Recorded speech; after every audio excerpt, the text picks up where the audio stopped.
The morning animal control rolled up my driveway. I was standing in the snow feeding my two draft horses carrots and wondering if life could possibly get any better. Turns out it could, just not in the way I expected. Let me back up a little because this story has some serious setup that makes the payoff so much sweeter. My name is Pete Ellis. I've lived in the Cedarwood Crossing development for going on 11 years now. I bought the corner lot specifically because it was the biggest one in the whole subdivision. A full 2.5 acres compared to the standard half-acre plots everyone else had. The previous developer had designated my lot as a large residential estate lot in the original plat documents, which meant different setback rules, different fencing allowances, and, as I would later confirm through two different real estate attorneys, different livestock provisions. But I'll get to that.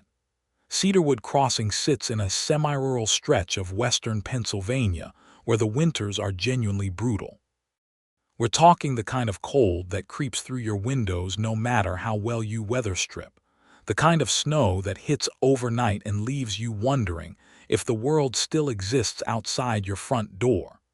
This particular December had been especially merciless. We'd had 3 back-to-back snowstorms in 2 weeks. The temperature hadn't climbed above 22 degrees in days, and the county road crew was stretched so thin that our private subdivision road, Cedarwood Lane, had turned into a solid sheet of ice running the full length of the development. I heat my house with a propane furnace, and the propane delivery truck hadn't been able to make it in for 2 weeks because of the ice. I was rationing heat like it was wartime, keeping the house at 62 degrees and wearing 2 layers of fleece indoors. Several of my neighbors were in the same boat. The Hendersons 2 doors down were completely out of propane and had been running space heaters off a generator. The Garcias across the street had a newborn baby and were genuinely worried. Even the Pattersons at the far end of the cul-de-sac, who had an oil furnace as a backup, were running low. You might wonder why nobody just called a tow company or a salt spreader for the private road. The HOA was supposed to handle road maintenance. That was literally one of the 2 reasons anyone in Cedarwood Crossing paid $420 a month in dues: snow removal and road maintenance. That was the whole pitch when we all moved in. No worries about plowing or salting the private road. The HOA handles all of that. Except for the past 3 years, since Linda Fenwick had worked her way onto the HOA board and eventually into the position of HOA president. The road maintenance fund had been getting quietly redirected toward things like community beautification projects and administrative expenses, and a new signage overhaul that none of us had voted for. By December of this particular year, the maintenance budget was essentially empty, and Linda Fenwick had the nerve to send out a newsletter reminding everyone that weather events are outside the HOA's operational control. Linda Fenwick. Where do I even start with Linda Fenwick? She was in her mid-50s, wore her silver-streaked hair in a tight, aggressive bun that seemed to physically express her personality, and drove a cream-colored Mercedes SUV that she parked diagonally whenever possible so it took up extra space. She had joined the HOA board about 4 years back, originally as community liaison, which was a made-up position that she'd suggested herself. Within a year, she'd maneuvered herself into the vice president slot, and within another year, she'd essentially run the previous president off the board by documenting every tiny procedural mistake he made and reading them aloud at board meetings. She became president by default. Linda had targeted me specifically almost from the moment she got real power on that board. It started small. A letter about my mailbox being non-regulation height, which it wasn't. A notice about my fence needing to be consistent earth tone, even though beige is objectively an earth tone.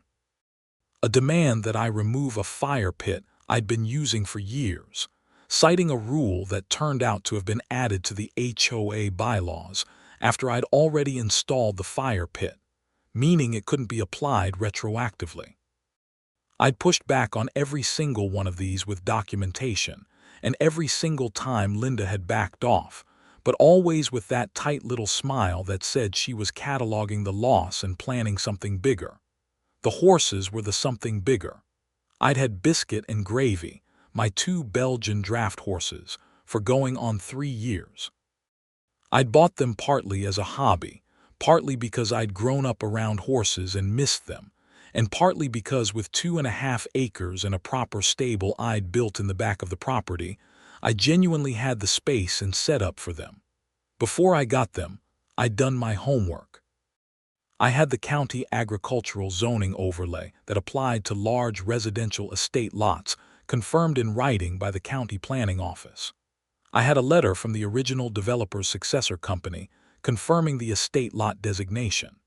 I had reviewed the HOA CC and RS, which at the time of my purchase explicitly permitted livestock on lots of 2 acres or more with proper enclosure and setback from neighboring structures, and Biscuit and Gravy met every single requirement. Linda had been furious about the horses from day one. She tried 3 separate formal complaints, all of which I'd responded to with the same stack of documentation, and all 3 times the HOA's own attorney had told the board the horses were permitted.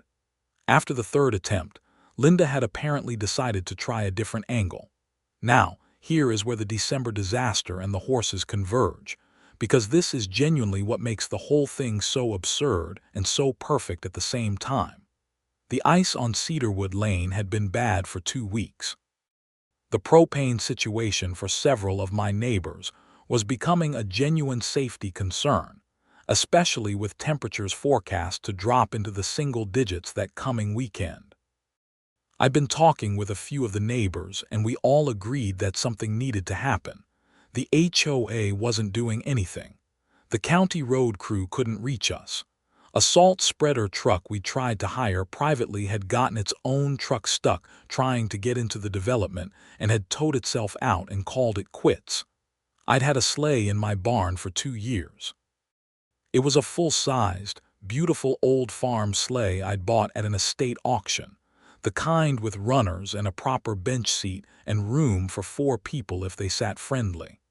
I'd never actually used it with the horses because I hadn't had the occasion, but I'd maintained it and the rigging was in perfect shape. I'd had it in the back of my mind that if conditions ever got bad enough, Biscuit and Gravy could pull that sleigh on the ice where no motor vehicle could safely go. Well, conditions had gotten bad enough. It took me about an hour and a half on a Thursday morning to get both horses harnessed up, the rigging checked twice, and the sleigh properly hitched. Biscuit and Gravy were Belgian drafts, which meant they each weighed close to 1,900 pounds and were about as sure-footed on ice as anything you'd find outside of a hockey rink. Their hooves were shod for winter work, and I'd put traction borium on their shoes the previous fall just for situations like this. When they stepped out of the barn and onto the snow-packed yard, they moved with complete confidence. They loved being hitched. Belgians are working horses and they know it. I drove them around my property once to get them comfortable with the sleigh behind them, and then I headed out to Cedarwood Lane. My plan was simple: make a couple of runs up and down the lane to check on my neighbors, help the Hendersons with their propane situation by seeing if we could get a can from my stock, and maybe haul some firewood to the Garcias since they had a fireplace and a baby. The moment I turned onto Cedarwood Lane, I felt the difference. The sleigh glided like it was on rails. The horses walked with total confidence. There was no sliding, no spinning, no fishtailing, just a steady, calm, pleasant ride down the center of the iced-over lane. I had my heavy wool coat on, my hat pulled down, my breath making great clouds in the 20-degree air, and I was genuinely happy. This was exactly the kind of morning that reminded me why I'd bought this place. I'd made it maybe 100 yards down the lane when I saw the curtain move in Linda Fenwick's front window. She lived 4 lots down from me on the left side. I knew she'd seen me. I gave a little wave toward the window just on principle and kept going. I stopped at the Hendersons first. Gary Henderson came out in his coat looking genuinely relieved when he saw me and the sleigh. We loaded up 2 of my spare propane canisters that I'd brought along on the sleigh, and I helped him get them set up on their backup heater. His wife Margie nearly cried. They had 2 kids under 10 years old in that house, and it had been cold for days. Then I stopped at the Garcias. Maria Garcia came out with baby Sophia in a carrier, both of them bundled up like little mushrooms, and she was so grateful she kept squeezing my arm and saying thank you in English and Spanish alternately. I unloaded an armful of split hardwood from the sleigh and stacked it on their porch. Rosa, their older daughter who was about 12, asked if she could pet Biscuit, and of course Biscuit immediately tried to eat the pom-pom off Rosa's hat, which made everyone laugh. I'd made it back to the main road end of Cedarwood Lane and was turning around to head back when I heard the sound of a vehicle grinding and crunching its way up the lane. It was moving slowly and carefully, the kind of careful that a professional driver uses when they know the road is nasty, but they also know they have to get through. I pulled Biscuit and Gravy over to the side and let the vehicle come toward me. It was an animal control truck from the county, blue and white with the county crest on the door. The officer driving it, a big, good-humored guy named Officer Dan Calloway according to his badge, rolled down his window as he pulled alongside me. He looked at the horses, looked at the sleigh, looked at me, and then looked back at the horses. "Mr. Ellis," he said. "That's me," I said.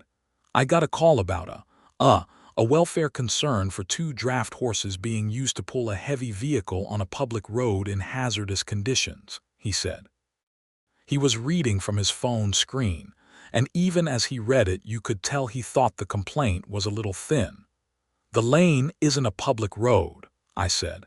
"It's a private residential road maintained by the HOA.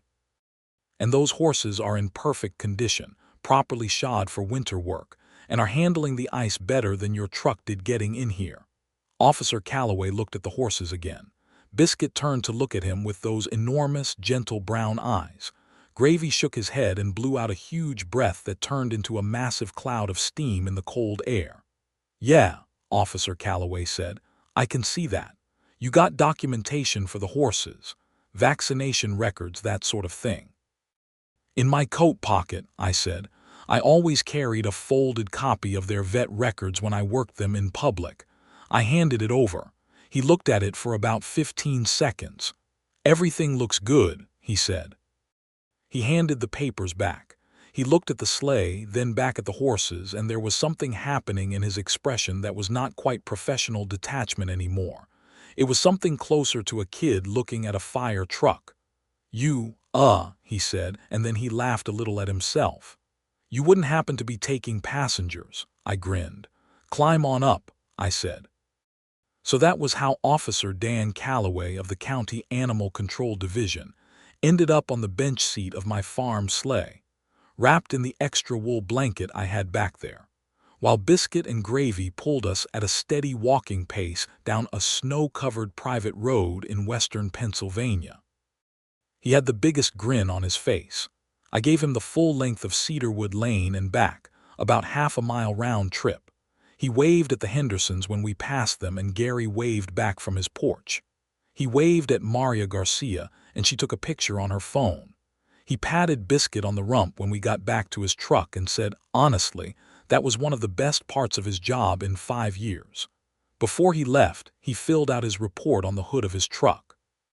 "Horses found in excellent health and condition," he said, writing. "Animal welfare concern unfounded. Animals appropriately equipped for winter work. Complaint dismissed."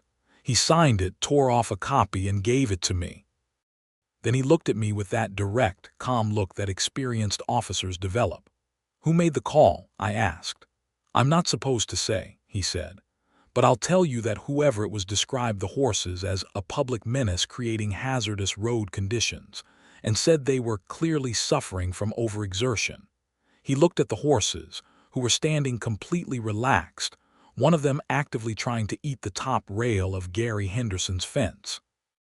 "I think we can both see how much they're suffering," he said. He got back in his truck, did a careful three-point turn, and drove back out of Cedarwood Lane. I watched him go, and then I sat on my sleigh for a minute just thinking. Linda Fenwick had called animal control on my horses. Not the HOA board, not a formal complaint process. She'd called county animal control, trying to get them to confiscate or cite me, presumably hoping that even if it didn't work it would cause me enough hassle to back down from using the horses on the lane. And it had backfired spectacularly, because now I had a signed officer's report on official county letterhead saying the horses were in perfect condition, and the complaint was unfounded. I tucked that report into my coat pocket and headed home feeling pretty good.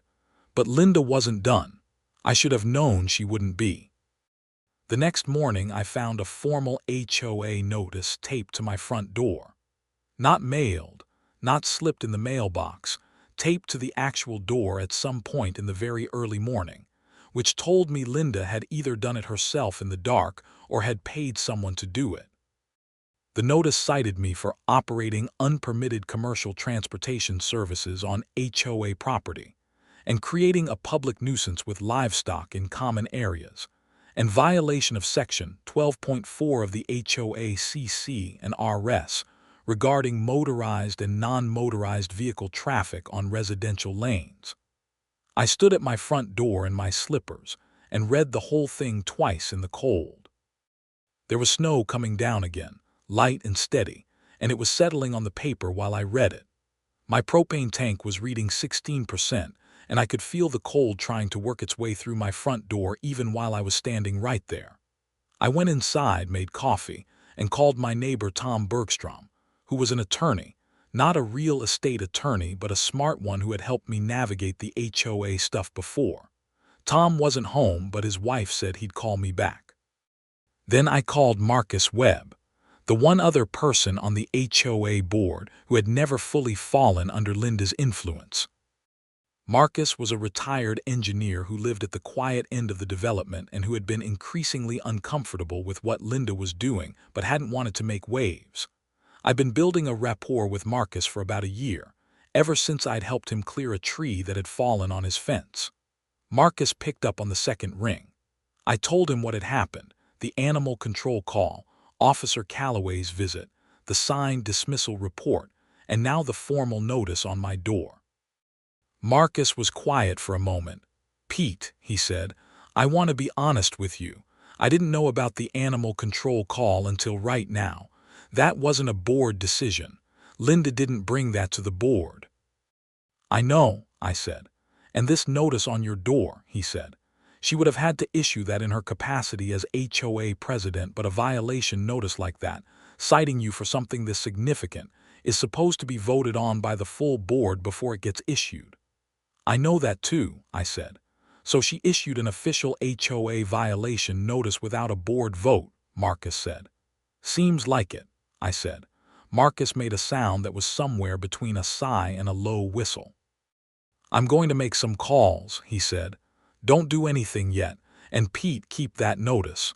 Don't touch it more than you have to." I put the notice in a plastic sleeve like it was evidence, which I suppose it was, and then I spent the rest of the morning looking up Section 12.4 of the HOA CC and RS, which I had a full digital copy of saved on my laptop.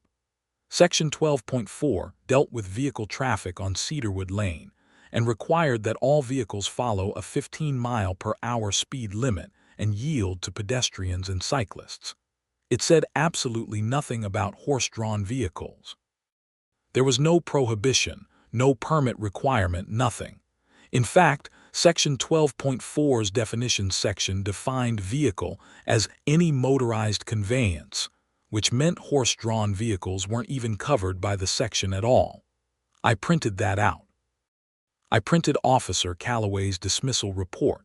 I printed my county agricultural zoning letter. I printed the deed designation for my estate lot. I printed the original developer's letter about livestock provisions. I put them all in a nice, neat folder. Tom Bergstrom called me back around noon. I walked him through everything. He asked me to email him scans of the HOA notice and the CC and RS section. He called me back in 45 minutes. "Pete, that notice is procedurally void," Tom said. "The HOA's own bylaws, Article 7, Section 3, require a two-thirds board vote to issue any formal violation notice resulting in a fine or required remedial action. Linda issued this notice unilaterally as president without a vote. It's not just procedurally wrong, it's a potential abuse of authority under Pennsylvania Homeowner Association law." "What does that mean practically?" I asked. "It means if she tries to fine you based on this notice, you can challenge it and almost certainly win," Tom said. "And depending on what else she's done with that maintenance fund situation, there might be more to look at." That's a separate matter, but it connects to the bigger picture of her abusing the presidential authority. We talked for another hour about strategy. Tom suggested I request a formal board meeting in writing, citing the procedurally defective notice, and demand that it be discussed and formally voted on, which would force Marcus and the other board members to actually deal with it on the record. He also suggested I document everything going forward with timestamp records. I already had a security camera system on my property that I'd installed a couple of years back after some vandalism to my fence. 3 cameras covered my driveway and front property. One of them, I realized, probably had footage of whoever had taped that notice to my door in the pre-dawn hours. I pulled up the app on my phone. Sure enough, at 5:47 in the morning, in the dark and cold, here was Linda Fenwick in a puffy coat with her bun visible under a wool hat, walking up my driveway and taping the notice to my front door. She looked directly at my security camera light, too, which suggests she either didn't see it or didn't care. I downloaded the clip immediately and backed it up to 3 places. So now I had her on camera personally delivering the notice at 6 in the morning, which raised a whole interesting question about premeditation and whether this had been a personal action rather than an official HOA action, which further muddied the legitimacy of the notice itself. I texted the clip to Marcus Webb. His reply came back in about 4 minutes and just said, "Oh boy." Then the weather got worse. Friday night the temperature dropped to 4 degrees. Actual 4 degrees. The kind of cold that makes your car protest when you start it and your pipes threaten to freeze and your propane gauge moves like it's watching TV it doesn't understand. My tank hit 12%. I called the propane company again, and they said they genuinely could not get a delivery truck into Cedarwood Lane because of the ice, and that they were sorry, but it might be Monday before road conditions improved enough. Monday was 4 days away. 12% in 4 degrees was going to be a problem. I made the calculation and decided that the horses were going to work again the next day. Not just for my neighbors this time, but also because if I could get a meeting organized, a neighborhood gathering, there were things I needed to say to people that were better said in person. Saturday morning I hitched up biscuit and gravy again. This time word had gotten around, either through the neighborhood group chat or just through people watching from their windows the day before. And when I pulled out onto Cedarwood Lane, there were 3 families already standing outside waiting. The Hendersons, the Garcias, and the Pattersons from the end of the cul-de-sac. The Pattersons had a couple of jerrycans they needed hauled over to the Hendersons. I helped them load up, gave Rosa Garcia another chance to pet Biscuit, and we made the run in about 20 minutes flat. While we were doing all this, Linda Fenwick's cream-colored Mercedes appeared at the end of her driveway. She stood there in her expensive coat watching. I waved at her. She did not wave back. She took out her phone and I could see her photographing or videoing the sleigh and horses. Fine by me. The horses were legal, the animal control report said so, and the CC and RS didn't cover horse-drawn vehicles. What I didn't expect was the second set of headlights coming down the lane about 20 minutes later.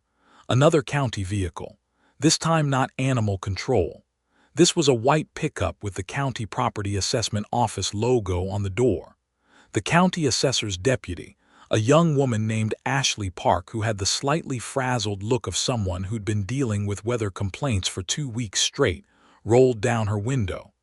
"Mr. Ellis." I got a report of a commercial transportation operation running out of your property without a business license. I just looked at her for a moment. I'm sorry, what? She showed me her complaint form. The complaint states you are charging residents for transportation services using horses and a sleigh. I haven't charged anyone a single cent, I said. I'm helping my neighbors. We've been iced in for 2 weeks. I'm taking people's supplies. Can anyone verify that? She asked. Yes, I said. Come with me. I drove her on the sleigh to the Hendersons, the Garcias, and the Pattersons in turn. All 3 households confirmed enthusiastically, and in some cases at great length, that I had not charged them anything, had not asked for anything in return, and had been an enormous help during a genuine emergency. Maria Garcia showed Ashley Park a picture she'd taken of Officer Calloway on my sleigh, which she'd posted on the neighborhood Facebook group with the caption, "Our neighborhood hero and his beautiful horses." The post had 47 likes and 14 comments, all positive. Ashley Park wrote up her finding in about 90 seconds. Complaint unfounded, no commercial activity, no license required. She gave me a copy. That was 2 unfounded complaints in 2 days, both generating official dismissal paperwork in my favor. I was starting to feel like I was building a pretty nice collection. I also noticed something interesting. Both complaint calls had been made to county agencies, not through the HOA's formal complaint process. That meant Linda was using personal calls to county offices to try to get government agencies to do her enforcement work for her. That was a form of filing false reports, because both complaints had contained factually inaccurate characterizations of what was happening. Tom Bergstrom, when I called him, agreed that this was worth documenting carefully. If she files another one, he said, we start looking at whether this constitutes filing false reports with a government agency, which in Pennsylvania can get complicated pretty fast. She filed another one. Monday morning, while the temperature was still hovering at 11 degrees and the propane company's truck was apparently still unable to make it in, I got a call from the county fire marshal's office. A complaint had been filed claiming I was storing hazardous quantities of flammable material in my barn, citing the propane canisters I'd been distributing to neighbors. The fire marshal deputy who came out was a weathered, patient man named Inspector Rollings, who had clearly been around long enough to tell the difference between an actual fire hazard and someone with a neighbor problem. He looked at my barn, looked at my propane storage setup, which was a standard, properly ventilated exterior cage storage system well within code, and looked at me with an expression of mild exhaustion. "Mr. Ellis," he said, "your storage is fully compliant. Whoever called this in either doesn't know the regulations or, and I'm going to be professional here, had some other motivation." "Third complaint this week," I said. I showed him the animal control dismissal and the county assessor's dismissal. He read both of them carefully. He was quiet for a moment. Then he said, "You know, when we get multiple complaints from the same address or same complainant that all turn out to be unfounded, we flag that. It creates an administrative burden on county resources." "I imagine it does," I said. "Is there anything you'd like to tell me about the source of these complaints?" he asked. "I can make an educated guess," I said, "but I don't know for certain." He made a note. He told me that if a pattern of false complaints was identified, the county could pursue reimbursement for the administrative costs of responding to them, and in some cases refer the matter to the county district attorney's office if the complaints appeared to be knowingly false. Then he shook my hand, told me to stay warm, and left. I went inside and called Marcus Webb again. Marcus had been busy. He told me he'd spoken to the other 2 board members, a quiet retired teacher named Don Kaufman and a younger woman named Priya Chandra who joined the board a year ago and had been increasingly uncomfortable with Linda's management style. Both of them had agreed to call an emergency board meeting, which under the HOA bylaws could be requested by any 2 board members. The emergency board meeting was set for Wednesday evening. Marcus invited me to attend and address the board as a homeowner with a formal complaint, which was my right under the bylaws. Tuesday was quiet. The propane truck finally made it in on Tuesday afternoon, navigating slowly and carefully on the lane, which had improved slightly as temperatures crept up into the upper 20s.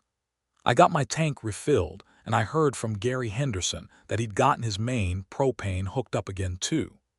The worst of the immediate crisis was over for most of us, though the lane was still a mess, and the HOA road maintenance situation remained unaddressed. I spent Tuesday evening organizing my materials for the Wednesday meeting. I had the void violation notice. I had the security camera footage of Linda delivering it at 5:47 a.m. I had the animal control dismissal report. I had the county assessor's dismissal report. I had the fire marshal's dismissal report and his comment about patterns of false complaints.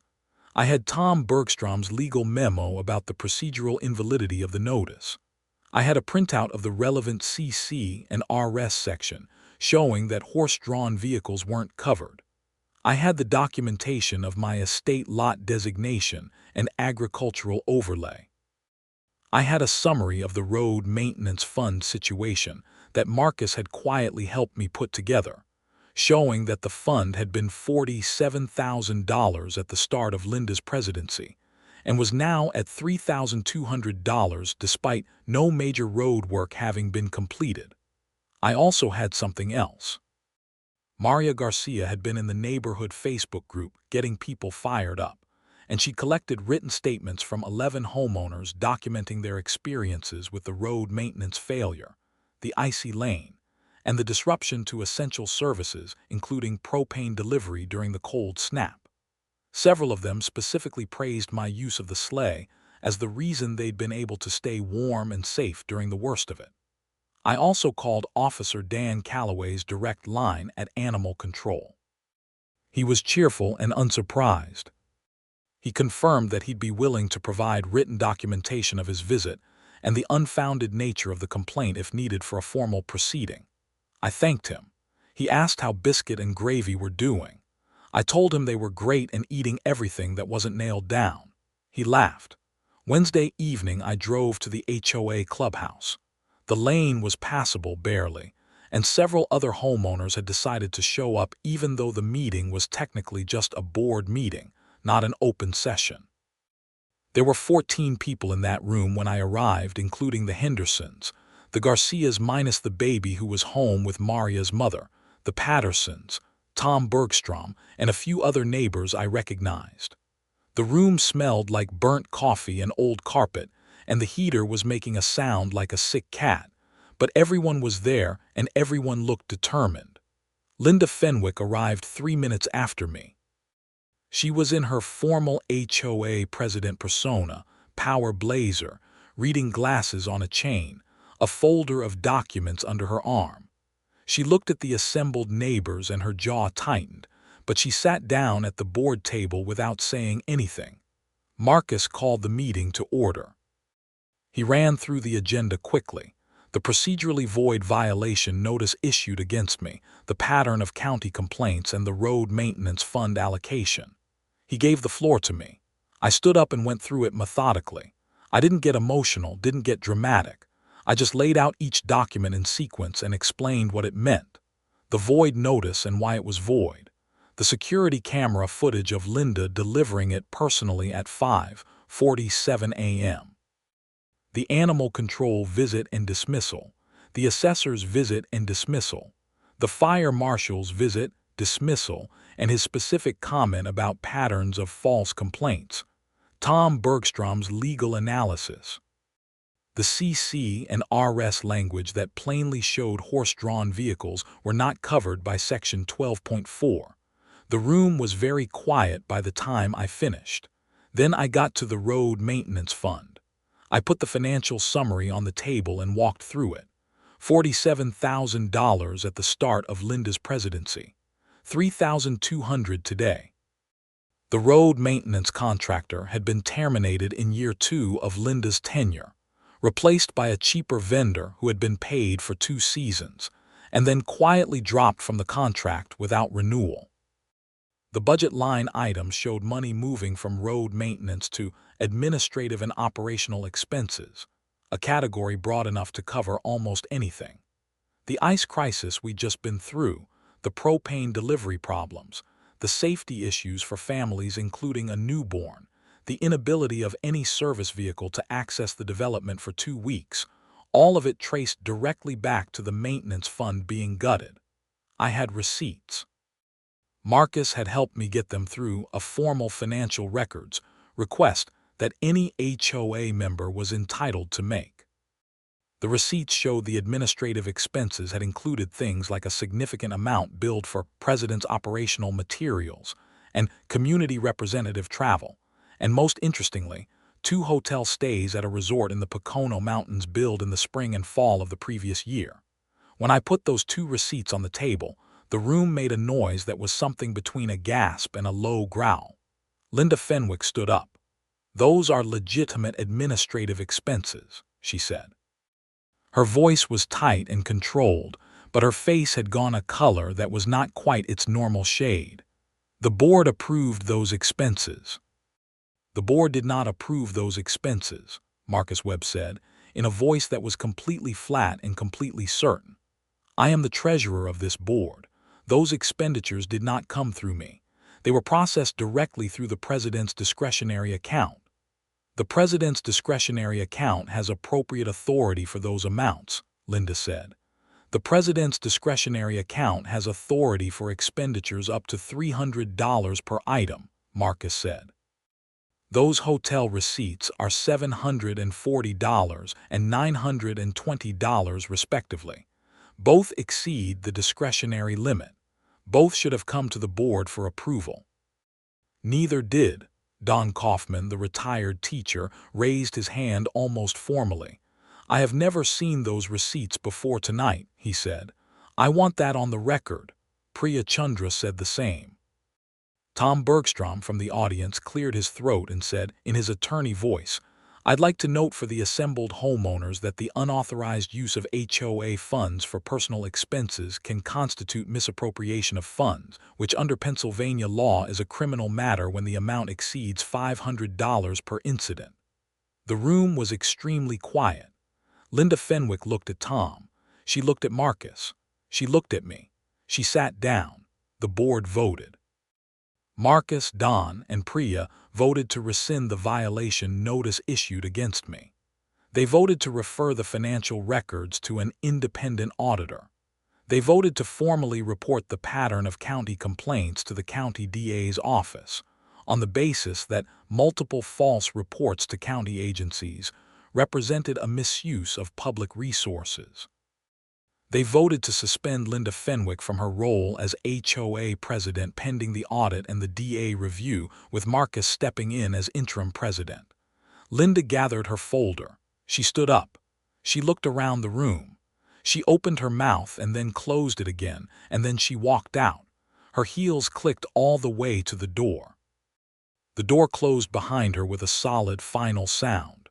The room held its breath for about 2 seconds, and then Gary Henderson started clapping, and then everyone was clapping, and Maria Garcia was wiping her eyes, and Don Kaufman was shaking Marcus's hand, and Tom Bergstrom was already typing something on his phone. That was the Wednesday meeting, but it wasn't quite the end. Because while the board had taken action and the DA referral had been made, some things take time to work through. The audit came back 4 weeks later. The auditor, a CPA firm out of Pittsburgh that the board hired with proper authorization, went through 5 years of HOA financial records. What they found was not pretty. Beyond the hotel stays, there were a series of purchases billed to HOA administrative accounts that couldn't be tied to any legitimate HOA activity.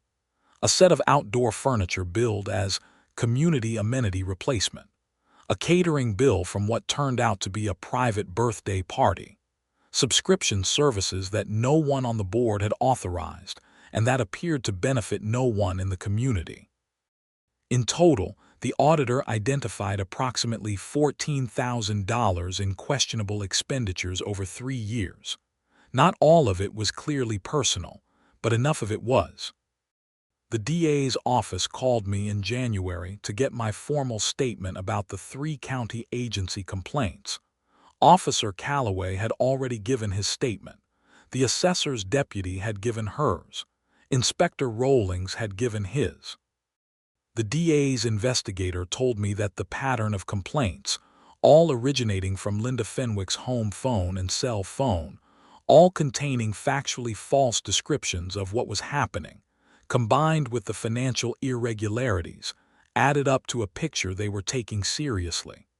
Linda Fenwick was charged in February. Filing false reports with government agencies, 3 counts, and misappropriation of funds, 2 counts covering the hotel stays which were the clearest individual items over the criminal threshold. Her attorney, I heard through Tom Bergstrom, was already in preliminary discussions about a plea arrangement.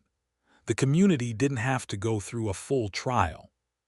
She pled guilty to 1 count of filing false reports and 1 count of misappropriation, received a suspended sentence with restitution ordered in the full $14,000, and was permanently barred from holding any position in a homeowners association in the state of Pennsylvania. She sold her house in March and moved away. I heard she went somewhere in Florida. I hope the weather suits her better. Marcus Webb was elected HOA president at the February board meeting. One of his first official actions was to hire a road maintenance contractor for a full-season contract with a proper performance bond. The second was to send every homeowner a summary of the financial audit and a statement of what the HOA was doing to prevent it from happening again, including new financial controls requiring dual approval on any expenditure over $200. The third thing Marcus did, and I'll admit this one made me feel genuinely warm in a way that wasn't just the propane heat, was to send a formal letter to every homeowner in Cedarwood Crossing thanking me for providing critical community assistance during the December ice emergency, and specifically noting that my horses and sleigh had ensured the safety and comfort of multiple households during a prolonged access emergency. He had it printed on official HOA letterhead and mailed to every household. My neighbor Rosa Garcia, who was 12 and apparently had entrepreneurial instincts, made a hand-painted sign and put it at the end of my driveway one afternoon without telling me. It said Biscuit and Gravy, Cedarwood Crossing Heroes, with a drawing of 2 horses that were about the right shape, give or take. I left it there for a week before the snow melted it. Officer Dan Calloway sent me a Christmas card in December of the following year. It had a horse on it. He wrote inside, "If you ever do the sleigh rides again, you know who to call." I kept that card on my refrigerator for months.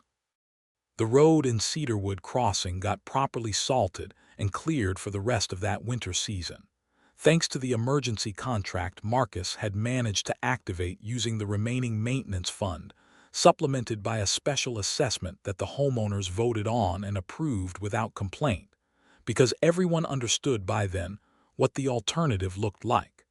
The propane trucks started getting in on schedule. The Garcia baby, little Sophia, grew like a weed and became a dedicated Biscuit and Gravy fan who visited the horses whenever her parents brought her over. Biscuit and Gravy got extra carrots for most of the winter. They deserved them. I don't think either horse had any idea they'd been at the center of a legal battle and a neighborhood insurrection, and that was probably for the best. They were horses. They had hay and space and work to do, and that was what they wanted. I'd be lying if I said I didn't take a certain quiet satisfaction in the whole thing. Not in Linda getting charged, necessarily, though I wasn't exactly broken up about it either. More in the way that doing the right thing and being prepared had just worked. Keeping documentation. Knowing the rules better than the person trying to weaponize the rules against you. Having relationships with your neighbors that meant something when things got hard. Linda had looked at a 2.5-acre lot with 2 horses on it and seen a problem to be managed. I'd looked at the same thing and seen a resource that might be useful to people someday. On a frozen December morning, it turned out I'd been right. I ran the sleigh twice more that winter on bad weather days when people needed help moving things or checking on elderly neighbors. And each time there was a small crowd of kids who wanted to see the horses, and at least one adult who looked like they wished they could ask for a ride but were too proud. I usually found a reason to offer them one anyway. On the last sleigh run of the season, in late January when the snow was still thick and the temperatures had gone back down into the teens, I took Gary Henderson's two kids, Maddie and Sam, on a full circuit of Cedarwood Lane. Just for fun. Maddie was 6 and screamed with joy the entire time. Sam was 8 and tried very hard to look cool but kept laughing. Gary and Margie stood at the end of their driveway watching with that particular expression parents get when their kids are that happy, the one that's too large to really fit on a human face. Cedarwood Lane was clear and salted that day. The new contractor had been out that morning. The road was safe and passable and properly maintained, the way it was supposed to be. I drove my horses down the center of it at a comfortable walk, the sleigh runners hissing on the packed snow, kids laughing, neighbors waving from their driveways, and the cold January air bright and sharp and clean as anything. It was a good winter. It turned out to be a very good winter, once you got past the part where the HOA president tried to have my horses impounded, and the county sent 3 different agencies to my door in 4 days. After that, it got quite nice. Biscuit chewed through his lead rope in March, wandered into my vegetable garden and ate the remains of 6 kale plants that had somehow survived under the snow. I couldn't even be mad at him. He'd earned the kale. The Cedarwood Crossing HOA ran smoothly for the next 2 years under Marcus. Dues stayed the same. The road stayed maintained. Nobody taped anything to anyone's door at 5:47 in the morning. People talked at the mailboxes and helped each other with snow blowers and brought casseroles when someone was sick, the way neighborhoods are supposed to work when they're actually working. I kept the sleigh in the barn, maintained and ready. I kept a copy of all the documents in a labeled folder in my filing cabinet. The void notice, the camera clip, the 3 dismissal reports, the audit summary, the board minutes from that Wednesday evening meeting. Not because I expected to need them again, but because it's good to know that when you do things right and keep records and treat people decently, it tends to work out. Not always quickly, not always without a fight, but it tends to work out. And if it ever doesn't, I've got a very large horse named Biscuit who will absolutely eat your kale.